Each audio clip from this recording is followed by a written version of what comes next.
सर्वसामान्य जनतेचे जे हाल आहेत, डिझेल महागलंय, पेट्रोल मागलंय, सीएनजी गॅस महागलाय, जीवनावश्यक वस्तू मागल्यात, भाज्या मागल्यात, जेवण करणं आणि जेवण खाणं हे कठीण झालेलं आहे. आज सर्वसामान्य माणूस होरपळून निघालाय.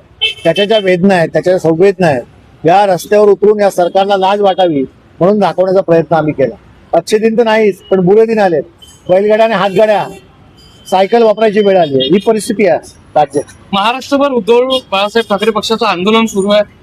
या सर्व प्रकारच्या आंदोलनाच्या झळा मुख्यमंत्र्यांपर्यंत पोहोचतील का, गृह खात्यापर्यंत पोहोचतील? असं आहे की हे सरकार जर संवेदनशील असेल तर त्यांना झळा पोचतील, तात्काळ कारवाई करतील.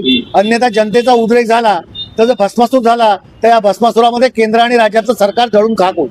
म्हणजे सरकार बदलण्याचे अहो, महागाई कमी करा, अच्छे दिन आणि लोकांना थापा मारून सरकार आणली आहेत. आता त्याचं प्रसिद्धी तुम्हाला येईल, लोक रस्त्यावरती उतरतील. धन्यवाद.